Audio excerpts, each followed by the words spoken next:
Bonjour à tout le monde et je crois que nous n'avons rien de mieux à faire maintenant que d'entrer dans notre étude qui est Yes. Orot Teshuvah du Rav Kook, texte que vous avez en hébreu et que nous traduisons simultanément en français. Nous sommes dans le 4e chapitre et nous sommes arrivés au paragraphe Zain, pour autant que je sache. Voilà. Nishmata shel Knesset Israël yatzedek hamuchlat. De quoi s'agit-il?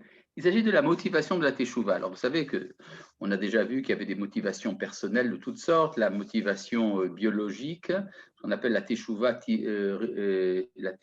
goufanite.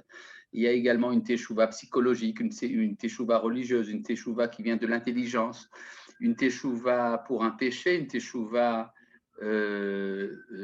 disons, une teshuva stamit klalit, c'est-à-dire une teshuva qui n'est pas orientée vers un péché particulier. Et nous avons également une teshuva pour des raisons, on pourrait dire, morales, dans le sens où la teshuva est nécessaire pour s'associer à la finalité nationale du peuple d'Israël. C'est-à-dire le peuple d'Israël représente une entité. Est-ce on a cessé de me voir là à nouveau? Non, on vous voit très bien là. D'accord. J'ai eu l'impression comme ça. Non, c'est très bien. La nation d'Israël est une entité nationale très différente des autres entités, tandis que les autres nations vivent par ce qu'on appelle une sorte d'égoïsme collectif pour des raisons, disons, de puissance. L'union fait la force, tandis que le peuple d'Israël existe en tant que nation pour une finalité morale, pour des valeurs que nous défendons, des valeurs pour lesquelles cette nation a été fondée. À la différence des autres nations qui d'abord se sont formées et qui après ont cherché des valeurs, pour le peuple d'Israël, c'est un peu le contraire. C'est d'abord des valeurs et les valeurs ont formé une nation. Et donc, si je veux m'attacher à l'idéal national d'Israël, je suis obligé d'abord de faire teshuva, de m'adapter aux valeurs que représente cette nation dans l'histoire. Et il y a, si vous voulez, à la fois une critique et un encouragement du sionisme laïque, le sionisme laïque politique. Alors, il est critiqué, si vous voulez, par le Rafouk du fait qu'il ignore les valeurs au nom desquelles il est censé agir, mais d'un autre côté, ce que dit le Rafouk, c'est que malgré eux, les tenants du sionisme défendent des valeurs dont ils ne sont même pas eux-mêmes conscients. Par exemple, je crois avoir rappelé ici une parole de l'écrivain israélien Amos Oz qui disait: le Rav Kook pense que je fais partie du processus de la Géoula, eh bien sache, toi, le Rav Kook, que je ne fais pas partie du processus de la Géoula. Mais ce que Amos Oz ignorait, c'est que son refus de faire partie du processus de la Géoula fait également partie du processus de la Géoula, c'est-à-dire qu'en tant que sioniste, il développe, il promeut à son insu des valeurs qui sont portées par l'identité nationale d'Israël. Et là, je reviens donc maintenant au texte du Rav Kook qui dit ça à sa manière, nous allons le voir. Nishmata shel Knesset Israël yatzedek amuchlat. L'âme de l'Assemblée d'Israël est la justice absolue. La justice, c'est-à-dire la valeur morale suprême. Je tiens à rappeler quelque chose d'important. Vous savez que pour les goïms, quand on leur demande pourquoi est-ce que le Messie doit venir, ils disent le Messie vient pour amener l'amour sur terre. Tandis que pour les Juifs, l'amour n'est pas un problème. Nous savons déjà, tu aimeras ton prochain comme toi-même, c'est le fondement de toute la Torah, donc on n'a pas besoin du Messie pour apprendre l'amour. Mais on a besoin du Messie pour amener la justice sur terre, vous avez qu'à voir dans tous les prophètes, c'est ça dont il est question. Nous avons besoin d'un roi, d'un chef politique qui défendra les valeurs de la justice sur terre. Donc je reprends ici le texte du Rav Kook, Nishmata shel Knesset Israël yatzedek hamuchlat, l'âme de la collectivité d'Israël, c'est la justice absolue. Chez Bidgashmuto ou Kolel et Kol Atov Amusari chez Befoal, qui, en s'accomplissant, implique tout le bien moral en fait. Alken Kol Pgam Musari Shaish Aichidi mi Israël Ose. C'est la raison pour laquelle toute défaillance morale dans laquelle un individu d'Israël est impliqué, Marlish ou basé Kishuro im nishmat hauma kula, il affaiblit son lien avec l'âme de la nation tout entière. C'est-à-dire, si je veux m'associer à l'idéal de la nation d'Israël, si je ne suis pas moralement net, pur, alors j'aurai une certaine faiblesse par rapport à cette aspiration. Va teshuva rishona yesodit, donc la toute première teshuva fondamentale, hileit kasher imauma benishmata, est de se rattacher à la nation dans son âme, veima echrachu letaken et adrachim ve'amaasim kulam, ce qui entraîne la nécessité de réparer son chemin et ses actes, les fioto atochen amaouti chez benishmat hauma, en fonction du contenu essentiel qui se trouve dans l'âme de la nation. Alors, essayons d'expliquer un peu le langage un peu compliqué, disons un peu profond du Rav Kook. Il dit simplement, je veux le bien. Oui, mais le bien, où est-ce qu'il est concentré? Bien, le bien est concentré dans l'Assemblée d'Israël, dans l'âme de l'Assemblée d'Israël. Or, si je veux m'attacher au bien dans ce qu'il a d'absolu, dans la justice absolue qui doit arriver sur terre, je ne peux pas me détacher de l'âme d'Israël. Donc, je vais m'attacher à l'âme d'Israël et puis ça va entraîner la nécessité de réparer ce que j'ai à réparer sur le plan moral et au niveau de mes actions. Voilà, c'est dans l'ensemble, je pense que c'est assez clair. Cette dame d'Israël, Cette âme. non, la question était sur la dame. Correcteur d'orthographe. Non, non, à moins que il y ait ici un lapsus important, un révélateur. Ça voudrait dire que l'âme d'Israël est une grande dame. En tout cas, est-ce que l'âme d'Israël est corruptible? On parle ici de l'âme collective. L'âme collective, c'est une entité qui transcende l'histoire, métahistorique, métaphysique. Il n'est pas question là-bas de corruption. Il y a évidemment la corruption au niveau de l'histoire. Alors ça, effectivement, dans l'histoire, le peuple d'Israël a fait la preuve qu'il était capable de décadence, de chute, évidemment. Donc voilà, je pense que nous pouvons passer directement au paragraphe Chet, qui est un des paragraphes les plus profonds du livre. Ne vous en faites pas, ça ne sera pas trop dur à comprendre, mais préparez-vous, il y a quand même quelque chose d'important. Kodemet lechol mine ateshuvot she'et baot acharea hi ateshuva el kevod Hashem. Alors nous parlons à nouveau toujours de la... Bon, d'abord traduisons en français. Ce qui vient avant toutes les formes de teshuva qui viennent après, c'est la teshuva vers la gloire de Dieu. Alors ça veut dire quoi cette histoire? Je suis motivé à faire la teshuva. Alors qu'est-ce qui me motive? Alors au niveau, disons, conscient, je suis motivé à faire teshuva, soit parce que c'est bientôt Kippour, soit parce que j'ai peur des châtiments, soit parce que j'aime le bien, soit parce que je veux être en bonne santé, soit parce que j'ai compris la vérité. Il y a des motivations de faire teshuva. Mais il y a une teshuva, hein, disons, pour dire primordiale, pas dans le temps, mais qui se trouve dans la racine de mon être, c'est la teshuva pour ramener la gloire de Dieu. C'est-à-dire le Créateur, pour des raisons qu'il faudrait analyser, est intéressé à se révéler sur terre. Et cette révélation de Dieu sur terre, c'est ce qu'on appelle la gloire de Dieu. Et je fais teshuva pour que cette gloire puisse se manifester. Kevod Hashem. Alors évidemment, le terme de gloire de Dieu est un terme un peu difficile à comprendre, parce qu'en vérité, il est beaucoup plus large que ce que ce terme peut vouloir dire. C'est ce que dit ici le Rav dans la suite. Afalpi shebeitrachev haor, lorsque la lumière s'élargit, c'est-à-dire que lorsque la compréhension se fait plus large, hamusagim mitalim, les notions s'élèvent, ad she'atochen shel kavod im kol rochbo, à tel point que le contenu qui est inclus dans le terme de gloire avec toute sa largeur, tsar ou, mais en fait trop étroit, mais achil et achetef agadol chez l'orot atshuva, il est trop étroit pour comprendre en lui toute le grand courant des lumières de la Teshuvah, chez Tamtsit Nikudam, qui ont pour point d'origine Yakar Michochma ou Mikavod, ce qui est plus cher, plus chérissable que la sagesse et la gloire. Bon, alors d'abord, il y a ici un point. Dans l'édition que vous avez dans les yeux, ils ont mis une virgule. C'est une erreur. C'est un point qu'il faut mettre après le mot umikavod. Alors, ça veut dire quoi? Ça veut dire il y a parfois des termes que nous employons, par exemple le terme de gloire, qui en fait n'arrivent pas à dire ce qu'il voudrait dire. C'est comme par exemple le mot Dieu. Quand je dis le mot Dieu, ça représente dans mon esprit quelque chose, mais en vérité, ce que ça veut véritablement dire est beaucoup plus large que ce que mon esprit peut comprendre. Il y a beaucoup de choses de ce genre. C'est comme par exemple des termes abstraits qu'on emploie souvent, énergie par exemple, ou bien amour.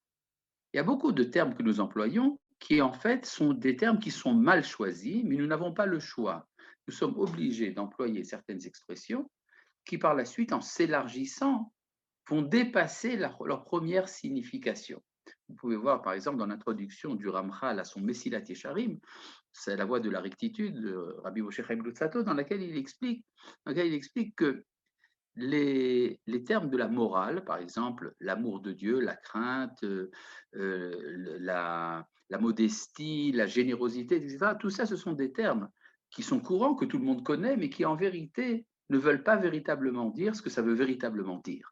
C'est-à-dire, pour vraiment comprendre qu'est-ce que c'est que l'amour, eh ben, il faut l'étude. Pour vraiment comprendre qu'est-ce que c'est que la générosité, qu'est-ce que c'est que l'humilité, eh bien, il faut pour cela l'étude. De même, quand je dis la gloire de Dieu, je risque de tomber dans, dans une gloriole à la Napoléon, d'accord? La gloire de Dieu, c'est quelque chose qui dépasse ce que ce terme peut vraiment vouloir dire. Donc, ce que dit le Rav Kook, la motivation de faire Teshuvah vient du désir de révéler la gloire de Dieu sur terre, mais en vérité, je suis incapable de comprendre véritablement ce que ça veut dire. Pourquoi c'est important de comprendre ça? Parce qu'il y a, dans la modernité surtout, un débat entre les croyants et les athées. Les croyants disent qu'ils croient en Dieu et les athées disent qu'ils ne croient pas en Dieu. Or, dans des fines analyses du Rav Kook, dans son livre Oroth, il explique que le débat est en général faussé, parce que celui qui dit qu'il croit en Dieu ne sait pas vraiment ce qu'il veut dire, et celui qui dit qu'il ne croit pas en Dieu, parfois à son insu croit en Dieu, mais il ne fait que nier l'idolâtrie. Et donc, ce que dit ici le Rav Kook, c'est la même chose. Quand nous parlons de la gloire de Dieu comme motivation de la Teshuvah, en fait, nous parlons de quelque chose qui dépasse de beaucoup l'entendement humain, ce qui fait que vous pouvez avoir quelqu'un qui fait Teshuvah pour la gloire de Dieu sans qu'il ait vraiment le sentiment de le faire. Il se croit, par exemple, Chiloni. Il ne sait pas que c'est ça qu'il fait. Alors, voyons un peu ce que dit le Rav Kook par la suite. Vezehu yesod ha-teshuvah she'oro yigale bi'ikveta dimshicha. C'est ça le fondement de la Teshuvah dont la lumière se révélera à l'approche du Messie. L'approche du Messie, c'est notre époque. C'est-à-dire notre époque. Alors maintenant, le terme de Ikveta Dimshira, c'est-à-dire les traces que laisse le Messie, c'est comme si quelqu'un était passé et que, après qu'il soit passé, on voit les traces. Et bien, on peut dire c'est un peu ça, les traces du Messie. C'est comme si le Messie était passé par là, mais qu'on ne s'en était pas vraiment rendu compte. Eh bien, c'est un peu la même chose ici, le temps que nous vivons est le temps de la teshuva la plus profonde, pas une teshuva dans le sens classique du terme, mais une teshuva beaucoup plus forte. Il y a, au terme de ikveta dimshecha, en général un terme qui est associé, c'est ce que dit la Gemara, chutzpah d'ikveta dimshecha, l'effronterie du temps messianique. L'effronterie du temps messianique, alors c'est décrit dans la Gemara comme une génération qui rejette tout. À chaque fois que le Rav Kook emploie le terme chutzpah de'ikveta dimshicha, c'est le terme talmudique qu'il emploie pour parler de la chilonut en hébreu moderne, c'est-à-dire la laïcité juive actuelle. Et ici, le Rav Kook n'a pas employé le terme chutzpah, mais il est supposé. Et regardez un peu ce que dit ici le Rav Kook, c'est ça, donc le fondement de la Teshuvah dont la lumière se manifestera au temps des traces du Messie. C'est-à-dire la véritable raison pour laquelle la génération fait Teshuvah, c'est parce qu'elle veut la gloire de Dieu. Ve'yichlol bikirbo, et ce fondement de Teshuvah inclura en lui et kol orchot ha-teshuvah haketanim imenu shekulam bo kelulim. Ça inclura également tous les cheminements de Teshuvah plus petits que lui qui y sont inclus. Ça veut dire quoi? Ça veut dire qu'il y a des manières de faire Teshuvah petites. Est-ce que les petites manières de faire Teshuvah sont rejetées ou est-ce qu'elles sont incluses? Alors, le Rav Kook le dit très clairement. Même les petites formes de Teshuvah sont incluses dans la grande Teshuvah. Ça, c'est le Rav Kook qui le dit. Mais est-ce que dans la réalité, c'est comme ça? Alors, le Rav Kook dit, dans la réalité, non. Be'oro agadol bereshit itpartso, lors de sa grande luminosité, au début de son émergence, nir'e hu keilu doche et haora haktana. Il semble qu'il repousse la petite lumière. Uvene paritzim kamim ou mitnaseim lehaamid chazon venirshalim, des porteurs de brèches, ceux qui font ceux qui font des brèches se lèvent et essayent d'établir un projet et échouent. Bon, alors, ce sont des expressions sibyllines tirées du livre de Daniel. Ce que veut dire le Rav Kook, c'est que au début, lorsque la lumière apparaît, quand une grande lumière apparaît, elle semble repousser les petites lumières. Autrement dit, ce que dit le Rav Kook de manière, disons, allusive, c'est que le sionisme politique au début a le sentiment qu'il doit être irreligieux et repousser la religion. La religion étant appelée ici la petite lumière. Et la grande lumière, c'est la gloire de Dieu. Et alors, ça amène donc certaines personnes à faire des brèches. Bene paritzim, ceux qui font des trouées. Alors ici, il s'agit donc des dirigeants politiques du sionisme qui sont laïcs et qui essayent de réussir le projet Chazon. Quel projet? Eh bien, le projet des prophètes, qui est de ramener Israël à sa terre. Et le Rav Kook rajoute, oui, mais venir shalim, finalement, ils vont échouer. C'est-à-dire que le sionisme laïque ne peut pas réussir tout seul. Et ça, c'est ce que dit le Rav Kook. Pour quelle raison? C'est parce qu'ils n'ont pas inclus les petites lumières. Aval kishalon loba, la chute ne vient, l'échec ne vient, kim alidé aorot ktanim sheniru kilu nitru, que du fait que les petites lumières semblent avoir été repoussées. Vea or agadol, poel hal ait peulato. Attendez, avant d'expliquer, je voudrais donner une petite image. Si nous parlons de la Teshuvah moderne, c'est quoi la Teshuvah moderne? Bien, la Teshuvah moderne, c'est le retour d'Israël à sa terre. D'ailleurs, le mot Teshuvah en hébreu veut dire retour. Donc, si vous voulez, le plus grand phénomène de Teshuvah de l'histoire, c'est le sionisme politique. Le fait qu'une nation qui était dans le péché d'exil sorte de l'exil et fait sa Teshuvah au niveau national. Alors, il y a par contre également ce qu'on appelle la Teshuvah individuelle. Je ne mangeais pas kasher et maintenant je mange kasher. Je ne faisais pas le Shabbat, maintenant je fais le Shabbat. Je ne mettais pas les téphilines, maintenant je mets les téphilines. Ça, c'est la Teshuvah individuelle, la Teshuvah religieuse. Maintenant, je voudrais pousser la parabole jusqu'au bout. Imaginons un aviateur israélien non religieux qui est aviateur dans l'armée d'Israël et qui lutte pour la défense de son pays. De quelle teshuva participe-t-il? Eh bien, il participe de la teshuva collective, la grande teshuva. Un beau jour, cet aviateur entend une émission à la radio qui le convainc qu'il doit mettre les téphilines et faire le Shabbat. Il se dit, il a raison.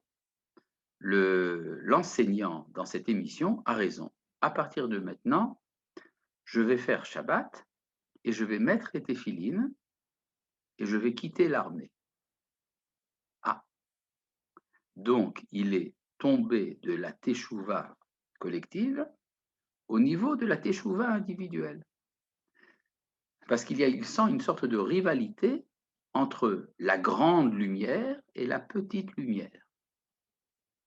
Et c'est ça qui entraîne l'échec des uns et des autres. C'est-à-dire l'incapacité de faire la synthèse entre les deux, c'est ça qui amène l'échec. Je voudrais préciser, vous savez, avant de préciser, en fait, ce qu'aurait dû faire cet aviateur, c'est comprendre que sa participation à la teshuva collective implique la teshuva individuelle et religieuse. La grande lumière doit comprendre également la petite lumière. Et ça, c'est ce que dit le Rav Kook, Vea or agadol, poel hal haet peulato. La Ah, grande lumière, oui, j'ai pas compris qu'est-ce qu'il votre y a de... exemple. Il aurait dû faire teshuva avant pratit. Et... Non, non, non, non, non, non, pas du tout, pas du tout. Il fait déjà sa teshuva collective puisqu'il est aviateur dans l'armée d'Israël. Ok. Et il devrait comprendre que son désir de teshuva individuel ne vient pas au détriment de la première teshuva, mais n'est que l'approfondissement de cette première teshuva. Donc il n'aurait pas dû quitter l'armée. Exactement. Ok. Ok. Maintenant, est-ce que tu as fait semblant de ne pas comprendre ou tu as simplement posé la question pour que tout le monde comprenne? C'est compliqué. D'accord. Bon, c'était une question informative. Non, vas-y. Maintenant, alors continuons maintenant le texte. Vea or agadol, poel hal et peulato, la grande lumière continue plus loin son action. Viado lo yaniach, et cette lumière ne cessera son labeur. Ad asher yashuv liigalot bechol sgulotav, jusqu'à ce qu'il se révèle dans toutes ses capacités, ha'elionot ve'atartonot, supérieur et inférieur. C'est ce que dit ici les slichot du 17 Tammuz, Gedor pirtzi beben parti, ou mihaddek lekot shoshan. Ce qui veut dire rétablis mes barrières par le fils de celui qui fait des brèches et fait sortir la rose de ses ronces. Alors pour le Rav Kook, ça veut dire comme ça. Celui qui va rétablir mes barrières, c'est-à-dire celui qui va rétablir mon indépendance nationale, s'appellera Ben Parti, le fils de celui qui fait des brèches, c'est-à-dire ce sera le Chiloni qui va faire des brèches dans la tradition. Et après, à partir de là, on va sauver la rose. La rose, c'est l'Assemblée d'Israël. Elle sortira de ses ronces. Je voudrais vous raconter un peu comment ça s'est passé au XIXe siècle et au début du XXe, lorsqu'a commencé le sionisme. Il y avait dans le sionisme, dans l'entreprise du sionisme, il y avait deux sortes d'individus. Il y avait des individus qui faisaient partie de la deuxième génération de ce qu'on appelait le mouvement de la Haskalah. Le mouvement de la Haskalah était une aspiration de juifs en Europe de l'Est de s'adapter à la culture générale. Ce que ça a fait, ça a amené une assimilation galopante. Et donc, la deuxième génération de la Haskalah a décidé à sa manière de faire teshuva en adoptant le sionisme politique. Non pas religieux, évidemment, mais il se disait vouloir fonder un État en Palestine est une forme de retour à la tradition en échappant à l'assimilation de la première génération de la Haskalah. Qui rencontre-t-il dans l'Organisation sioniste mondiale? Il rencontre des religieux qui, eux, sont sortis de la maison d'études, qui sont sortis du Beth Midrash, pour faire de la politique. Et d'une certaine manière, ils se sentaient un peu dévergondés. C'est-à-dire, ils avaient un peu quitté la chaleur de la maison d'études, de la synagogue, pour commencer à collaborer avec des non-religieux à fonder un État. Donc, en fait, les uns avaient le sentiment de rentrer à la maison, les autres avaient le sentiment de sortir de la maison. Ils se sont rencontrés ensemble et donc ils ne pouvaient pas se comprendre. Parce que les premiers disaient, puisque nous avons une nouvelle définition de l'identité juive, c'est l'identité nationale, nous n'avons pas besoin de la tradition religieuse. Il suffit de nous définir en tant que nation. Tandis que les autres disaient, mais ça ne va pas. Nous avons une tradition de Torah, de mitzvot, il n'est pas question de quitter ça. Surtout pas pour quelque chose qui nous a l'air un peu pas très juif, du nationalisme. En vérité, les uns et les autres avaient tort et les uns et les autres avaient raison. En effet, toutes les mitzvot de la Torah sont des mitzvot nationales. Je voudrais vous donner de cela un exemple tout simple. La circoncision, qui a l'air d'être une cérémonie tout à fait religieuse, à la limite du paganisme, en fait, si vous voyez dans la Torah, pourquoi est-ce que Dieu dit à Abraham de faire la circoncision? C'est pour lui donner la terre de Canaan. Donc c'est un acte de propriété sur notre terre, sur notre territoire. De même, les téphilines. Si on se demande, mais les téphilines, c'est quelque chose, la pose des phylactères, ça a l'air d'être quelque chose de tout à fait rituel. Mais si nous regardons dans la Torah dit que c'est en souvenir de la sortie d'Égypte. C'est donc un ornement qui nous rappelle notre libération nationale. De même, la cacheroute. On mange cachère. Mais pourquoi? La Torah le dit, c'est pour vous séparer des nations pour être à moi. Donc, ce n'est pas au niveau individuel que ça se joue au niveau national. Or, nous avons aujourd'hui, dans les lois de la Knesset, nous avons 2 lois qui sont des mitzvot et que personne ne remet en question. D'une part, que la langue officielle de l'État d'Israël, c'est l'hébreu. Or, c'est une mitzvah de parler l'hébreu. Et une autre loi, c'est que le jour de repos hebdomadaire, c'est le Shabbat et non pas le dimanche comme dans le monde éclairé. Or, c'est une mitzvah de se reposer le Shabbat. Si vous demandez à des parlementaires israéliens anti-religieux, comment est-ce qu'ils acceptent ce scandale que 2 halachot sont des lois d'Israël? Ils vous répondront, mais non, mais pas du tout. L'hébreu, c'est la langue nationale des Juifs et le Shabbat, c'est le repos hebdomadaire national des Juifs. Ça n'a rien à voir avec les religieux qui essayent de tout récupérer. Or, en vérité, si on approfondit, toutes les mitzvot sont nationales. Et c'est ce que n'ont pas compris ni les religieux de l'organisation sioniste mondiale, ni les laïcs de l'organisation sioniste mondiale. Et en fait, c'est ce que dit ici en fait le Rav Kook. Si on approfondit, qu'est-ce que c'est que la teshuva au nom de la gloire de Dieu, qui se fait entre autres à travers le retour d'Israël à sa terre, ça implique également une transformation de la conception des mitzvot. Les mitzvot cessent d'être une pratique rituelle, religieuse de la communauté pour devenir finalement quelque chose qui implique en lui toutes les formes de teshuva, y compris la rédemption de l'univers. C'est ça donc ce chapitre, ce paragraphe important du chapitre Dalet, le paragraphe Chet.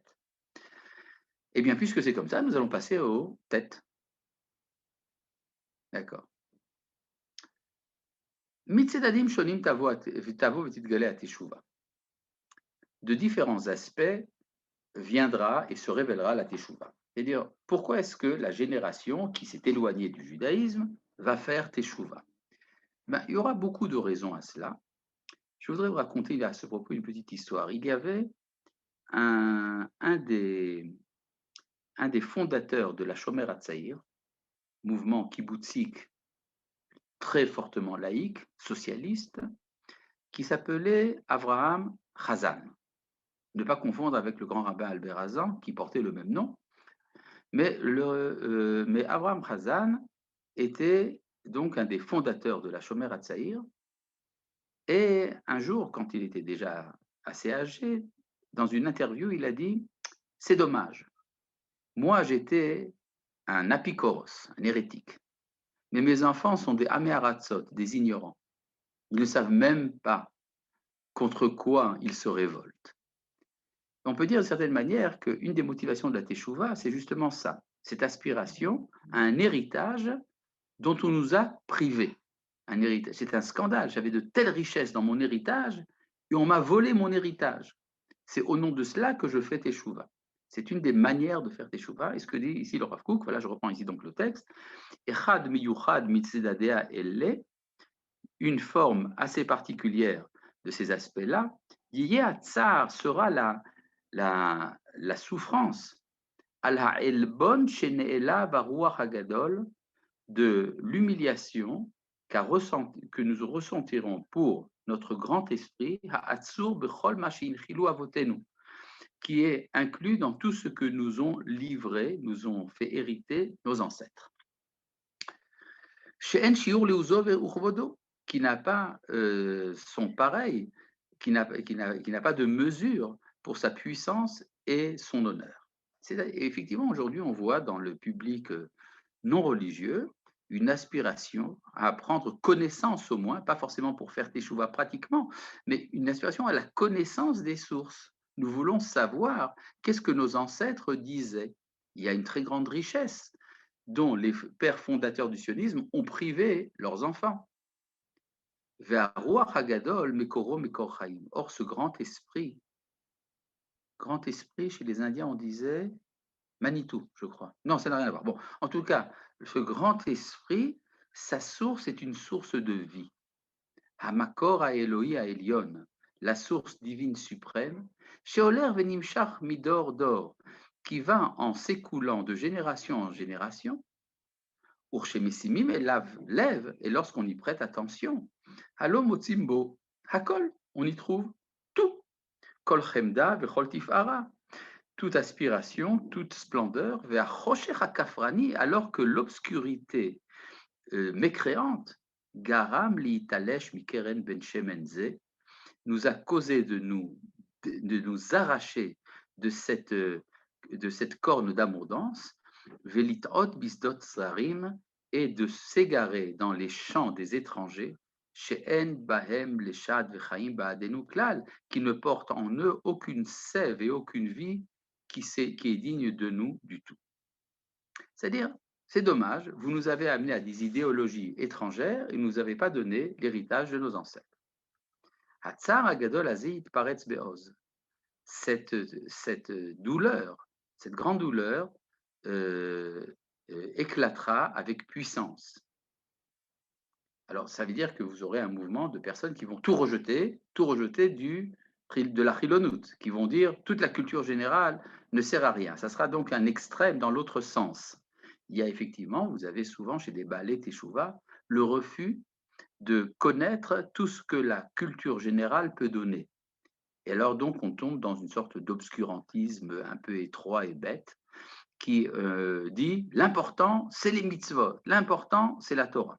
Oui, mais on peut dire que c'est une réaction, dit le Rav Kook, quasi nécessaire. C'est-à-dire que ça fera partie de, vous voulez, de la dialectique de la Teshuvah. Et il faudra donc y rajouter encore autre chose. Il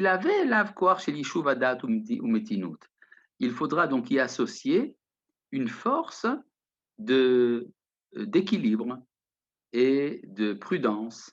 La date gamken masheyesh lehaver mitor kol darchei atiyah asher nichshelu bahem.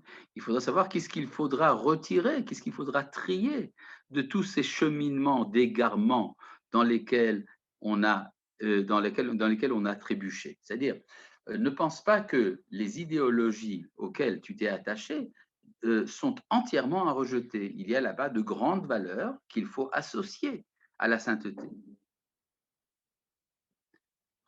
Et si vous voulez, c'est tout un travail que nous devons réaliser, c'est d'être capable à la fois donc de crier ce cri de l'âme là dont on vient de me parler en chat, mais également il faudra associer ce qu'on appelle les étincelles de sainteté qui sont éparses dans les différents domaines du monde et dans les différentes idéologies. Chofesh hakodesh hapenimi shebaneshama yetze mima'asaro. La liberté sainte intérieure de l'âme sortira de sa cage. Uvetzimaon az, et avec une grande soif. Yachel kol ruach er, lishov velishtot lirvaya meoto makor chaim ha'elyon. Tout esprit éveillé commencera à puiser et à boire à satiété de cette source de vie suprême. Je connais quelqu'un qui a été très loin dans son trotskisme et qui a été amené à fréquenter le Rav Tzvi Yehuda Kook parce qu'il était son infirmier à l'hôpital. Et le Rav Tzvi Yehuda Kook, allongé sur son lit, sans capacité de bouger, dit à cet infirmier: « Il me semble que tu as soif. » Et il lui dit: « Et sache que ta soif ne sera étanchée que lorsque tu commenceras à boire de ta véritable source, de ta source originelle. » Et c'est comme ça qu'il a fait Teshuvah. Aujourd'hui, il enseigne le judaïsme et des choses très importantes. Il a écrit plusieurs livres. Ve'adea ve'aregesh, ve'ta'am ha'chaim, c'est-à-dire la connaissance et le sentiment, ve'ta'am ha'chaim, le goût de la vie, ashkafat ha'olam, ve'chefetz ha'triyat ha'leumit, la conception du monde et le désir du retour national, à nouveau le sionisme, tikkun pgame haneshama, la réparation des dépréciations de l'âme, vit atzmut haoz agufani, associé au renforcement de la puissance corporelle, le désir donc du sport israélien, asidur amedini, l'organisation politique, vechemdat achavura, le désir de vivre en communauté, allusion donc au kibbutzim, beorchot derech eretz vesavlanut aguna, en employant les chemins de la morale et de la tolérance. Beyachad im kin'a chaya neged kol metora vera, tout avec associé à un zèle vif contre toute abomination et tout mal, neged kol dofi vekiur, contre toute laideur, sirut nefesh pnimit, בעד כל האמצעים שהטוב הכללי העליון מופיע ויוכל להופיע על ידם. Et également un Messirut Nefesh, un zèle intérieur pour tous les moyens que le bien général suprême fait apparaître et peut apparaître à travers eux. Kol ele yivaldu vidgalu az bechativa achat. Toutes ces choses apparaîtront comme une seule entité. C'est-à-dire, alors qu'aujourd'hui, nous avons des controverses. Il y a celui qui s'occupe de politique refuse de s'occuper de son âme. Celui qui s'occupe de son âme refuse de s'occuper de politique, et inversement. Enfin, avec toute cette liste qui a été présentée, eh bien, tout cela, finalement, apparaîtra comme une seule et grande entité. Asher le tomcham tzrichim anu al yedei achsharat halevavot leora shel Torah amiti vapnimi. Et pour soutenir tout cela, nous aurons besoin d'adapter les cœurs à la lumière de la Torah véritable intérieure, Razeh HaTorah, les secrets de la Torah. C'est-à-dire, nous avons une Torah, disons, obvie, claire, le niglé, dans lequel la Torah apparaît de manière extrêmement réduite en vérité, le bien, le mal, les halachot, etc. Mais les secrets de la Torah nous révèlent comment toutes les dimensions de l'être font partie d'une seule entité. Asher alpi hashpaot. Alors maintenant, pourquoi? Mais cependant, les secrets de la Torah ont été utilisés également en mal, entre autres par le sabbatianisme et tant d'autres mouvements qui se sont servis de la Kabbalah pour justifier le mal. C'est ce qui a amené une certaine réticence, même de la part des rabbins, par rapport aux secrets de la Torah. Là, le Rafouk dit Asher alpi hashpaot sheishpiu alele asher davku b'hem belo hersher haraoui, qui ont influencé certaines personnes qui n'étaient pas préparées à ces contenus. Kolkach abu amenakrim otam malivim bahem. C'est pour ça qu'il y a tellement qui refusent et qui méprisent les secrets de la Torah. Davka meor chaim ze asher hashpaot bilti mursharot ele matzirot minu sakana vason laolam.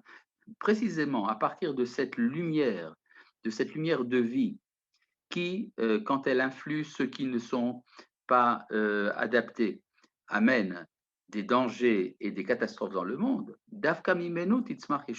c'est précisément à partir de cette lumière-là que va croître la rédemption, Yeshua Tolamim Shelo, la rédemption des mondes, Ofat Oratov Aelion, l'apparition de la lumière du bien suprême, les achayot aliado et aklal et aprat, afin de vivifier grâce à lui le collectif et le particulier, les hakim et soukat David Anofelet, pour relever la souka de David qui est tombée, ou les asir cherpat amashem al kol haaretz, et de faire disparaître la honte du peuple de Dieu de toute la terre.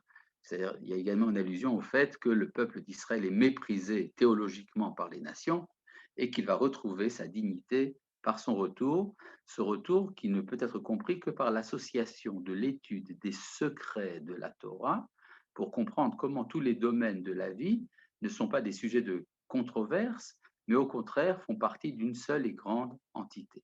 Voilà, c'est donc ça l'enseignement du Rav Kook. Vous voyez que pour le Rav Kook, il y a toutes sortes de formes de teshuva et toutes sortes de motivations de teshuva et dans de nombreux domaines. Voilà, nous sommes arrivés à la fin de notre étude hebdomadaire. Oui, vas-y David. Alors, la Torah Amitia Pnimi, ça peut pas être la Emouna, l'étude de la Emouna? C'est quoi l'étude de la Emouna?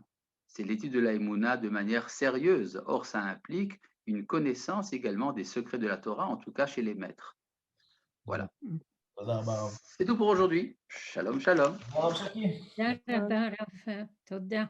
Shalom, shalom. Rav Cherki, il y a encore une question. Oui, quoi, elle va aller... Dans le chat, s'il vous plaît. Ah, dans le chat. On va essayer d'être rapide. Alors, vous avez... Cette confrontation entre Chiloni et Dati illustre-t-elle la relation entre Esav et Yaakov telle qu'elle apparaît dans la paracha Toldot? Je pense que la relation Esav et Yaakov, c'est la relation entre le christianisme et le judaïsme. C'est un peu un autre domaine. Enfin, merci pour la question quand même. Voilà, shalom tout le monde. Voilà.